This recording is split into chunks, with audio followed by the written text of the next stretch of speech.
За нэг юм байгаа. Багнуур элч компани төлөөлөгч MJLSP компани ажилтнууд Багнуураас буусан нүүрсэн дээр хэмжилт хийсэн байгаа. За Багнуураас ачигдсан нүүрс нь 5 богоо нүүрс. Нийт чинь 316 кг 316 тонн 950 кг байгаа. За энийг одоо шуудаалахаар 7151 шуудаа болж шүү дээ. 286 тонн болсон байна. Ачуулсан дүүс шуудаас нүүсэрийн жингийн зүрх нь 30 тонноогоос хасахаар тэгээ яг үлдсдийн хэмчгээр 16 тонноогоо газар дээр 14 тонн 760 кг нүүрс багхгүй. Бага. Нүүрсэнд элэгдэл хорогдох асуудал байдаг уу? Нүүрс ч өөрөө хорогддог бүтээгдэхүүн. Энэ бол мэргэжлийн одоо үнэ стандартын үндэсний хорон дээр бүр одоо тогтоосон хөв хэмжээ байдаг. Нүүрс өөрөө хорогдолтой бүтээгдэхүүн. Энэний чинь би хэлээд байгаа. Сая гэрэн заасан. Хоёр компани энэ алдагдал гарвал, хорогдол гарвал, зөрүү гарвал яах вэ гэдгээ тайланд энэ гэрэндээ тусгаж өгөөгүй байна гэд энэний чинь би хэлээд байгаа байхгүй юу? Яг л энэ чинь хорогдолтой бүтээгдэхүүн. Өчнөө хорогдол гардаг. Дээр нь өнөөдөр тэр талбай дээр хууж байгаа саарл нүүсгээд энэ чулууч байсан цаанаас хийлүүлээд ирсэн. Чулууч байсан өртөг шингэцсэн. Багнуур компани энийг чинь өчнөө шатхуун зарцуул техникээр олборлдог. Дээр нь энэ дээр хүмүүс ажилчдын цалин гээд энэ хэмжээний тодорхой өртөг байдаг. Энэ өртөг шингэсэн нүүрс өнөөдөр ирээд хинчхүү эзэнгүүдээд талбай дээр хоцрохлоор л ийм зөрчлийг бий болгочод байгаа. Тийм учраас энийг анханасаа гэрээндээ ийм жингийн зөрүү гарсан бол хэн хариуцах уу? Яах уу? Ийм хорогдлыг яаж тооцоолох уу гэдэг асуудал гэрээн дээр байвал ямар нэгэн маргаангүй л байдаг байхгүй. Гэрээний үндсэн зарчим нь ийм байдаг. Энэ асуудлыг шийдвэрлэж өгдөг. Та дүгнэлтэнд энэ хорогдлыг тооцсон уу? Бид бол нотлох баримтан дээр аудит хийдэг учраас энийг тооцох ямар нэгэн нотлох альч талаас байгаагүй. Тийм учраас бид нар баримтгүйгээр юу гардаггүй аудитын бичсэн үг өгүүлбэр тайлбар болгон нотлох баримт тулгуурлаж гаргадаг учраас нотлох баримт байгаагүй учраас харин би зүгээр энийг дурдсан. Энэ яагаад гэвэл өнөөдөр 30 мянган тонн биш 10 мянган тоннч болох байсан юм билүү. Энэ сарлнаасаа хэмжээд хоёр талдаа ингэсэн бол гэдэг үүднээс би энийг зүгээр тайлбар дээр дурдаж оруулсан байдаг. Надад асуулт авахгүй болсон ш баярлалаа шүү. За үндэсний аудитын тухай хуулийн 7-ийн 2-т ингэ заасан байдаг. Үндэсний аудитын газар нь Монгол Улсын аудитын дээд байгууллага бөгөөд Монгол Улсын хууль, улсын хурлын бусад шийдвэр захирагдана. За үндэсний аудитын газар болон ерөнхий аудиторын үйл ажиллагаанд үндэсний аюулгүй байдлын зөвлөлийн дарга улсын хурлаас бусад байгууллага албан тушаалтан хяналт тавих үүрэг даалгавар өгөхийг хориглоно гэж заасан байна. Гэтэл та нар яагаад авилгатай тэнцэх газрын даалгавар хүсэлтийн дагуу туршилтын дагуу хийх. Ер нь төрийн аудитын байгууллага хүсэлтэд ирүүлсэн иргэндийн юу гэж гисэн бид шалгаж хүсэлтэнд нь хариулт өгдөг. Иргэд компани иргэд хинч байсан бид өнөөдөр шалгаж одоо шийдвэр зөвлөмж гаргаж өгдөг ийм байгууллага.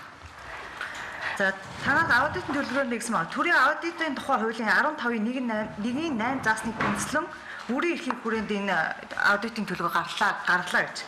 15.1.8-д ямар заалт байдгийг? 15.1.8-д шаардлагатай тохиолдолд тодорхой асуудлаар аудит хэмнэлт өгөх гэсэн ийм заалт байна. Ямар шаардлагатай тохиолдол танд үүссэн юм? Үндэсний аудитын авилгатай тэмцэх газраас хүсэлт ирүүлсэн тохиолдол гарсан. За би энэ 37 дугаар хас тэргийн 223-аас 224 дахь талд авагдсан үндэсний аудитын газраас ирүүлсэн за нүүрс хөтөлбөрийн аудиттай холбогдуулан өмгөөлөгч баасан доржтой уулзсан уулзалтын тэмдэглэлээс би штаттай орчих. За энэ дээр дараа зангад бид уг аудитыг авилгатай тэмцэх газрын комиссарын тушаалын дагуу гүйцэтгсэн. Уг аудитын захиалагч байгууллага авилгатай тэмцэх газар юм а гэж. Тэгэхээр та нар яагаад үндэсний аудитын тухай хуулийн 7-2-т хоригдчод байх чинь яагаад улсын хурл үндэсний аюулгүй байдлын зөвлөлийн дарга улсын хурлын бусад байгууллага албан тушаалтнаас өөр хүн өөрөг даалгавар өгж болохгүй гэдгээр яагаад танах аудит хийгээд байгаа юм бэ? 15.1.8-ыг баримталж хийсэн. Төрийн аудитын тухай хуулийн 15.1.8-ыг баримталж. Та буруу ойлгоод байна шүү дээ. Тий. Тодорхой тохиолдол гарсан тохиолдол гэдэг утгаараа бид энийг баримталсан. Энэ би аудитынхаа үндэслэл тайлангийнхаа үндэслэл болгож бичсэн энэ заалтыг. Тийм учраас би энийг л баримтлана. Ажиллаж байгаа. За тэр юунд чинь уулзалтын тэмдэглэлт бас дахиад байна. Шалгаж байгаа асуудал нь авилгатай тэмцэх газрын байцаалтын явцад ерөнхийдөө нотлогдсон байна лээ гэж. За үүнийг би ерөнхийдөө өөрийнхөө хийсэн аудитаа харьцуулж үзээд маш чадвартай мэрэгсэн нэгтлэн бодогч байцаагчтай юм байна гэж. Энэ мэрэгсэн энэ нэгтлэн бодогч юм уу эсвэл мөрдөн байцаагч юм уу? Манад өнөөдөр эмч хүн аудитор гэж явдаг, шинжээч гэж явдаг. Тэр шиг эднийх бас нэгтлэн мэрэгжилтэй бол шинжээчээр томилогдож ажиллаж байгаа болов гэж бодож байна. Комиссар ч юм уу тэгж ажиллаж байгаа гэж бодож байна. Мэргэжлийн тухайд би өнөөдөр олон мэхлэнгүүдийг шалгаж явдаг учраас их чадвартай хүн байна гэж утсан. Танаа ч энэ компани хоёр компани нэгтлэн ерөнхий нэгтлэн мөнгөнд туягч гэсэн үнэлсэн. Энэ их чадвартай хүүхдэнэ бүртгэлдээ яасан сайн хүүхдэ гэж би бас үнэлжсэн. Бид яагаад гэвэл эхлээд орохдоо тэр ажлыг үнэлж хийх үгүй гэдгээр нь бид нар үнэлж өгч байна. Илүү дутуу юм өөр юм ярихгүй. Тэг арилгал тэмцээн газар бол за чадвартай мэрэгсэн нэг нэгтлэн бодогчтой юм байлээ гэж та хэлж байна уу? За та сая 27500 гэрээ байгуулсан нь за Багнуур хувьцаат компани буруутай л гэж хэлж байна. За эндээс үний зөрүү гэж юм гарч байгаа шүү. Таны дүгнэлтээр. Тэгэхээр Багнуур хувьцаат компани буруутай юм бол та яагаад энэ EMG SBD компани хохирол ужуулсан энэ компаниар төлөөл гэж дүгнэлт гаргаад байгаа юм? Ер нь бол хоёр тал харилцсан сайн нэг стандарт нөхцөлийн дагуу гэрээ байгуулсан. Энэ асуултыг асуусан штэ харилцан хоёулаа буруутай гэдэг хэлсэн штэ. Тэгвэл яагаад нэг хоёулаа буруутай юм бол тэгвэл яагаад заавал нэг компани энэ EMG SBD компаниар төлөөлөх ёстой гэдэг юм та? Энийг хууль хяналтын байгууллага нь шийдвэрлэх байхад бид өөрсдөө гаргасан нотлох баримтанд тулгуурласан асуудал тавьсан учраас.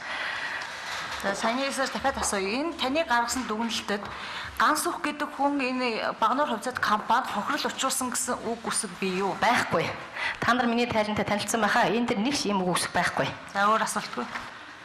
Хөтөлбөрийн хүрээнд 2012 онд нийлүүлсэн нүүрсний жингийн зөрүүгээс Багнуур хувьцаат компанид 38.4 мянган тонн буюу 1.55 сая төгрөгийн охирол учруулсан байна гэж ингэж одоо энэ зөв. Тиймээ би тайландаа энэ нотох баримтанд тулгуурлаад би Багнуур компаниас гарсан зардлын баримт буцаж орж ирсэн орлогын баримттай тулгуун үзэж зөрүүг нь тооцоож тавьсан юм аа. За хохирлоо тэгээ за үнийн зөрүүнээс гэж байна шүү дээ. Тий. Энэ одоо таны зүгээр тооцоолсон охирол жоохон бод тохирол байна. Энэ миний тооцоолсон охирол. Бид ажлын баримт нотох баримтанд тулгуурлаж ажлын баримт гэж үйлддэг. Дүгнэлтээ гаргасан. Би энэ дээр миний гол үнэлсэн баримт бол төлөөлөн удирдах зөвлөлийн тогтоол байсан. Үнийг ямар нэгэн одоо эрх үхий байгууллагаас гарсан үнийг баримталчаагүй гэдэг дээр хамгийн гол анхаарлаа тавьсан. За компанид ийм охид очирсан юм уу очироогүй юм? Энэ ийм алдагдлалд орсон. Алдагдлалд орсон гэдгийг та юугаар баталж байгаа юм? Яагаад гэвэл би энийг Багнуур компаниас гарсан зардлын баримт орж ирсэн орлого хоёрын зөрүүгээр би баримтанд тулгуулж. Ямар юуны одоо зардлын баримтыг нүүрс ачуулсан зардлын баримтыг. За. Энэ хоёр компаниас нөгөө худалдаж авсан нүүрснийхээ үнийг тушаасан үнийн хоёрын зөрүүгээс. За. Хэдээ тушаадгийг? Энэ худалдаж авсныхаа дараа тооцоо нийлснийхаа дараа тушаадаг юм бэл. Он сар өдрөөд энэ ялгаад энэ чинь өөрөөсөө баг сар тутам тооцоо нийлж явсан байдаг. Ойрхон тооцоо нийлж явсан байдаг. Тий. Тэгэхээр би одоо танд юу гэж асуух вэ? Та бол мэрэгжлийн хүн биш үү? Би мэрэгсэн нэгтлэн бодогч юм. Мэрэгсэн нэгтлэн бодогч хүн. Одоо нэг тууцын тогтоол үн өөрчлөлттэй зэрэгэл тэр компанид асуудал учруулдаг гэж үздэг юм уу? Та нар Тууцын тогтоол өөрөө энэ Багнуур компани төрүүчийн үнээр зарж хат алдагдaltaй байсан учраас энэ алдагдлаа бид нэр бууруулъя. Үнэн юм яа гэдэг шийдвэрийг гаргасан учраас би тэгж үзэж байгаа л да. Алдагдaltaй гэдгийг та юугаар нотлоод байгаа юм тэгвэл? Алдагдaltaй гэдгийг Багнуур хувьцаат компани дотоод аудитын дүгнэлт гарсан байгаа. Мөн дээр нь Багнуур хувьцаат компаниас төлөөлөн удирдах зөвлөлдөө энэ үн нэмэгдүүлэх саналыг тавиад престейшн хийгээд энэ дээр тайлбар явуулсан байна. Өнөөдөр чинь одоо танаас өмнөх гэгчүүдээс асууж ирсэн. 1 тонн нүүрсийг холбоорлоход Багнуур хувьцаат компанид гişний төгрөгийн зардал гаргадаг юм бэ? Би энэ 1 тонноор би ажиллаагүй. Бид бол 1 тонных нь ажиллах ямар нэгэн тийм өртгийн баримттай байгаагүй. Би Багнуур компаниас энийг нэхэж гаргаж чадаагүй. Өртгийн тооцооллоо гаргаад ирээд ингээд үзээгүй. Хариуцчээс ажилт нь амралттай гадагш ашиглах явцсан байсан учраас өртгийн тооцоолыг үзээгүй. Би зүгээр байсан нотлох баримтаар нь тулгуурлаад төмөр замаас гарсан падааныг өнөөдөр орж ирсэн орлоготой баталгааж авсан. Тэгээд охирол тооцсон. Тэгээд охиролтой байна гэж бид үзээд энийг бид бол эцсийн шийдвэр болгоогүй. Энийг цаашдаа хууль хяналтын байгууллага тогтоох нь зүйтэй гэдэг ийм л асуудлыг бид тавьсан. Чи орлоо.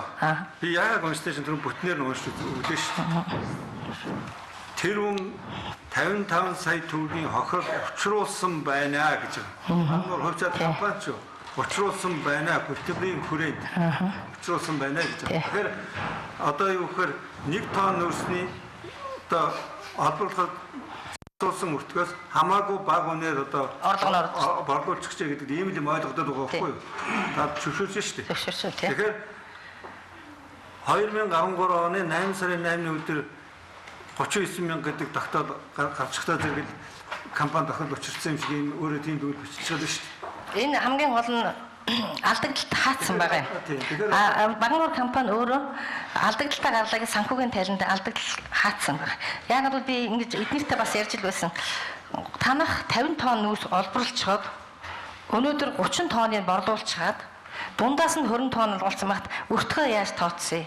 Ашиг алдаглаа яаж тооцсон гэсэн чинь манайх бол ерөөсөө энэ борлуулсан бүтээгдэхүүнээр л хаачдаг гэдэг хариултыг өгсөн. Хаачдаг хариулт өгч. Баримтын тав үзэг юм тийм. Үзсэн. Би тэр гэхдээ яг өртөг тооцоолол нь өртөг тооцоолыг хариуцсан байгаагүй. Би тий. Тэгэхээр та охирлын тооцоо, өртгийн тооцоог хийхгүй яаж одоо гарч ирсэн байна? Энэ Багнуур компани өөрийнх нь зарж байгаа падаан дээр бичсэн үн гэдэг өртөг шингэсэн үн байдаг. Өртөг шингэсэн үн байдаг учраас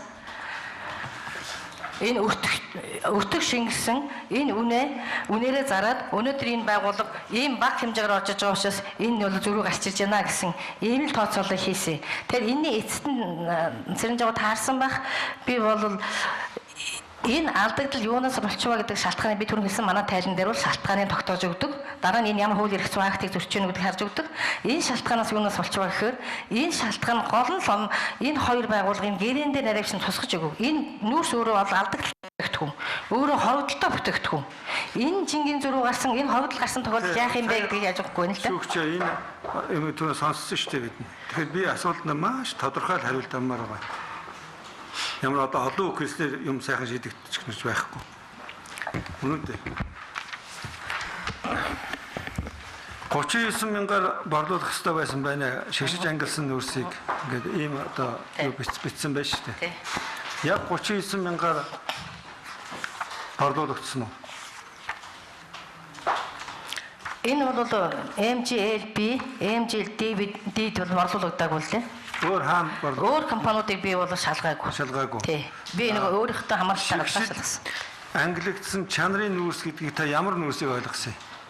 Энэ гурван Английн хамгийн дээд одоо хамгийн том хэмжээний бүхэл нүүрсийг 39 мянгаас тогтоосон байсан. За тэгвэл тэр бүхэл нүүрсийг энэ MGL за BD гэдэг компаниуд бол авдаггүй та мэдэх үү?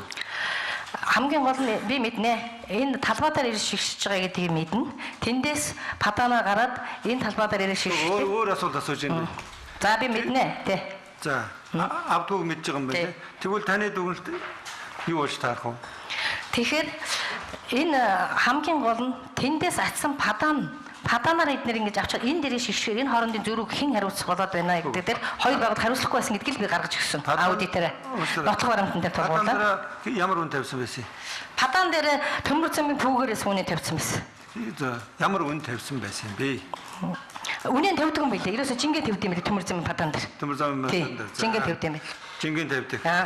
Тэгтээ зэрэг та бол тэр эдний авдгүй том хэмжээний нүүрсийг 30 одоо таны мэдүүлгээр дээр ч байж байгаа. Том хэмжээний нүүрсийг 39 мянган төгрөгөөр зарах ёстой байна лээ. Тэгэхээр та сайн хариулна шүү дээ. Энэ хоёр компани бол тэр том хэмжээний нүүрсийг авдаггүй юм байна лээ гэж.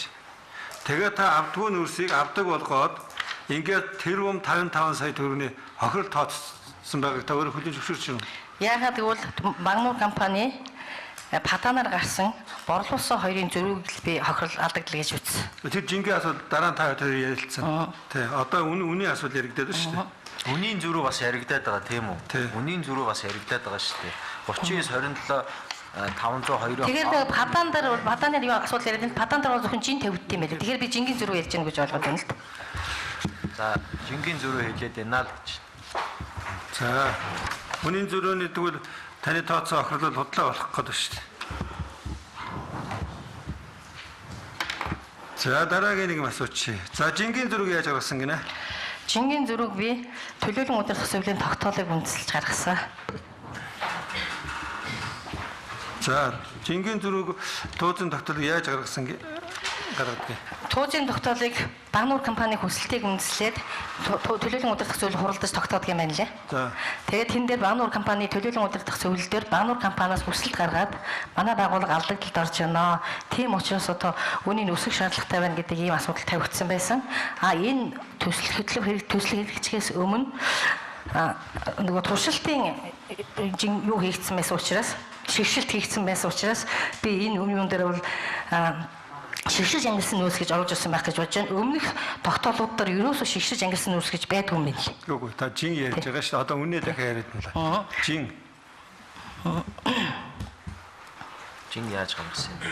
Жин яасан гэнэ тань дахиад. Жин яаж тооцсон юм бэ? Би жин би түрүүн танд хэлсэн. Төмөр замаас гарсан падаа орж ирсэн орлоготой тулгаж тулган баталгаажуул жингийн зүрх гаргасан. Тэр байгууллага Багнуур компани төмөр замынхаа компаниараа өөрийнхөө тайланд зарлага болгоо гаргацсан байсан учраас. Тэгээ би одоо асуултаа асуув.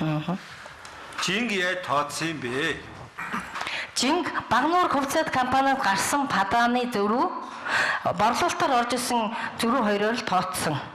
Багнуур компани жинсэн жингээ өнөөдөр 27500-аар тооцсон. Жингэрээ. Гэтэл борлуулалт нь бас 27500-аар тооцохоор энэ хоёрын чинь хооронд тэр нунтган зөрүүний нүүрсний зөрүү гараад байгаа шүү дээ. Үнийн зөрүү биш. За. Нунтган нүүрс нь хэдэн килограмм байсан? 30.1 тонн гэж гарч ирсэн. Нунтган нүүрс үү?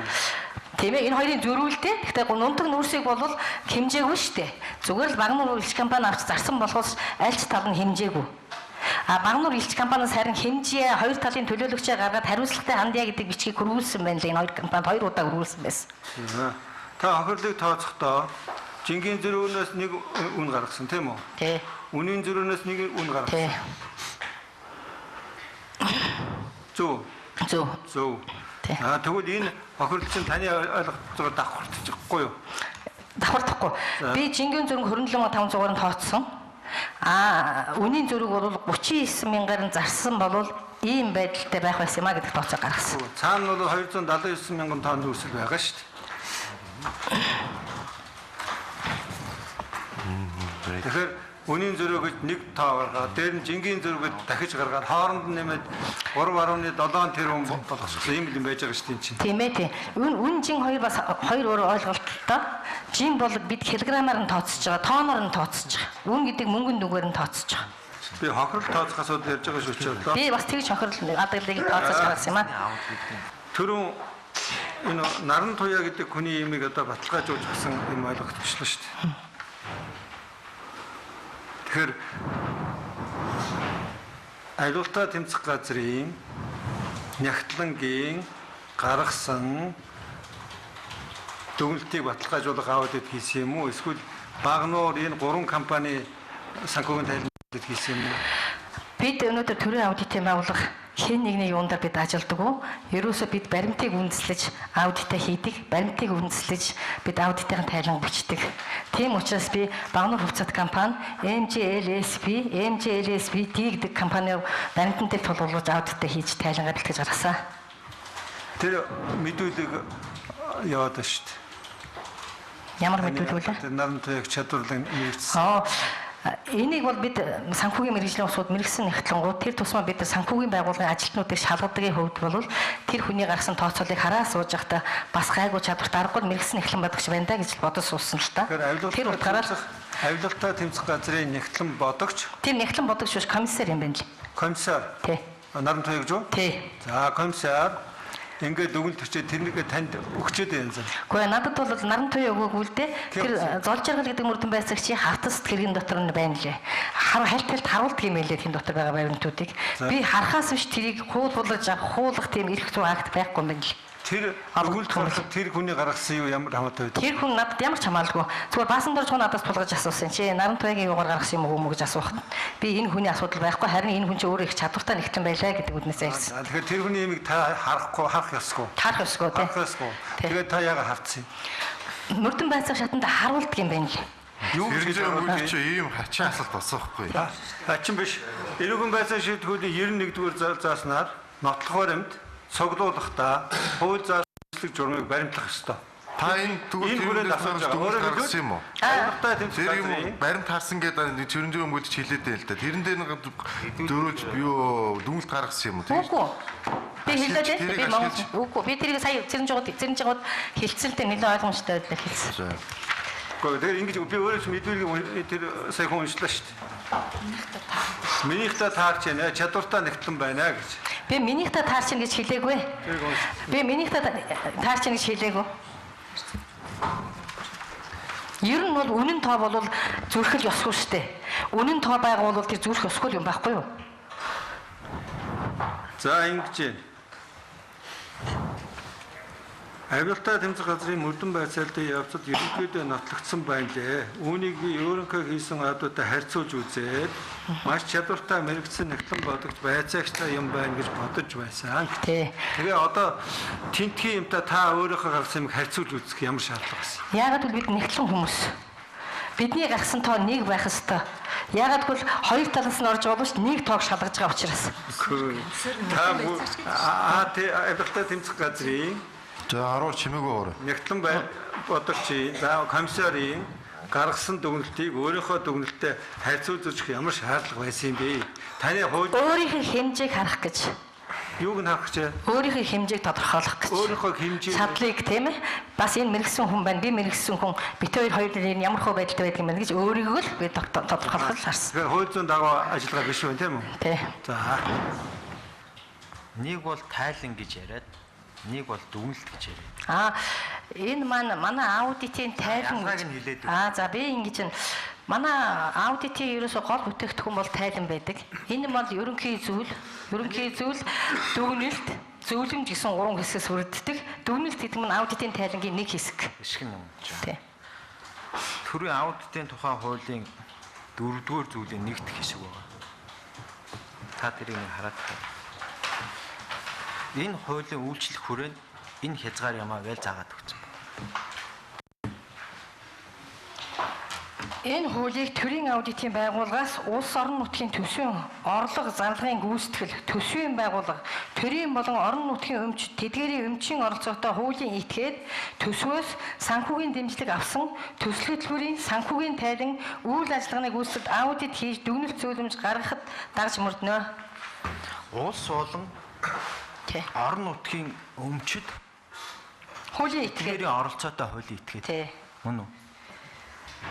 Төсвөөс санхүүгийн дэмжлэг авсан төсөл хөтөлбөрийн санхүүгийн тайлан үйл ажиллагааны гүйцэтгэл. Таслаж уншаад урдахтаа нийлүүлж уншаач. Орон нутгийн төсвийн орлого зарлагын гүйцэтгэл, төсвийн байгууллага, төрийн болон орон нутгийн өмчөд тэдгээрийн оролцоотой хуулийн этгээд. Тий. Одоо ойлгогч байна уу? Одоо ойлгогч байна тийм үү? Та бол зүүн бол Багнаар хувьцаат компанид аудитын дүгнэлт хийх ёстой шүү. Энэ хуулийнхаа хүрээгээр энэ хуулийн үйлчлэх хүрээ чинь төрийн болон орон нутгийн өмчтөй хуулийн этгээдэд төсвөөс санхүүжилт авсан бол энэ дээр нь хийгээч гэсэн хуулийн хүрээ нь энэ. Тэр бас тийм ээ. Төрийн орон нутгийн өмчт. Тэрний Альчгүй нэгжүүд рүү бол Багнуур хувьцаат компани та ингээд нэг юм гаргаж ирээд нэг юм тайлан дүгнэлт гаргаад ирнэ шүү. Мөн үү? Ийсэн ажлаа Багнуур хувьцаат компани. Багнуур хувьцаат компани дээр алдагдал гарлаа гэнгүүт Багнуур хувьцаат компани гэрээний үндсэн дээрээс эдний компанид аудитын тухай хуулиар дүгнэлт гаргуулах шүү. Гэрээний үндсэн. энэ Яагаад аудитын тухай хууль, төрийн аудитын тухай хуулийг тусад нь гаргаад байгаагийн зорилго нь энэ шүү дээ. Төрийн байгууллагууд өмч хөрөнгөө захиран зарцуулахдаа буруу байна гэдэг төрийн аудитын тухай хуулиар шалгаач. тийм ээ. Мөн үү? Энэ шүү дээ. Хоёр тийм ээ. Би сая хэлсэн. Холбогдож орчлоо л гэдэг юм тийм үү? Хөтөлбөр төсөл засгийн газраас хэрэгжиж байгаа хөтөлбөр төсөл засгийн газраас авсан зээл авсан гэж. Энэ өөрөө орон нутгийн өмчтэй байгууллага тэндээс төсвөө авуул гэсэн санаа чи энд яваад байгаа шүү дээ. Хуулийн хамрах хүрээ нь энэ багхгүй юу? Орон нутгийн болон төрийн болон орон нутгийн өмчтөө тэдгээрийн оролцоотой хуулийн этгээд ойлгож байна уу? Энэ төсвөөс мөнгө авах юм бол та нар аудитын төрийн аудитын хуулиар энэ чалгалт хийгээч гэдэг энэ хуулийн Энэ юм ба. Ингэ зааж өгöd байгаа. Энэ та бас яагаад байна л да. Энэ төсвийн тухай хуулиарч байдаг. Төрийн үндэсний аудитын газар, үндэсний аудитын газар, төрийн болон орон нутгийн өмчт улсын болон орон нутгийн төрийн газар аудит хийн гэж бий. Бүгдийг хамруулах юм хэрэгтэй. Үүнээс гадна засгийн газрын төсөлөх хөтөлбөр Монгол улсын засгийн газар улсын байгууллагаас зээл авсан нэгжүүдэд тус аудит хийх бас хэрэгтэй. Хэлэх гээд байна л да. Алдагдал хүлээчжээ багнуур хувьчаад компани тийм үү? Алдагдал хүлээчиж энэ алдагдлыг ямар шугамар яаж байгуулсан бэ гэхээр аж ахуйн нэгжтэй холбогдож байгаа байхгүй юу? Мөн аж ахуйн нэгжтэй холбогдож байгаа. Нөгөө холбогдож байгаа. та нар хэлнэ шүү дээ. Яагаад алдагт хүлээж байгаа аж ахуйн нэгжтэй холбогдов? Мөн үү? Холбогдож байгаа. Багнуураас хүсэл гаргаж байгаа хөө гэрээний дагуу хүндлэнгийн аудит эдний компанид оруулчих гэдэг хүсэл гаргах хэрэгтэй байхгүй. Яагаад гэхээр хамтарч ажиллаж байгаа. Зөв. Та зүү нь бол ийшээ гүйж орох ирэхгүй л биш юм байхгүй. Санхүүгийн тайлангийн энэ хувийн компани доо гэж хэлэх гээд байгаа. Хуулаараа энэ хууль хамрах хүрээч ийм байх шүү. Гарсан алдагдлыг багнуур өөрөө эднийхтэй хийх юм бол ийшээ шалгалт оруулаад тэгээд нэг юм гараад ирнэ дээ. За энийг би бас сайн хариулж мэдэхгүй байна. Энэ бас удирдлагын шийдвэрээр шийдэх асуудал учраас би дааш асуух хариулах юм байхгүй.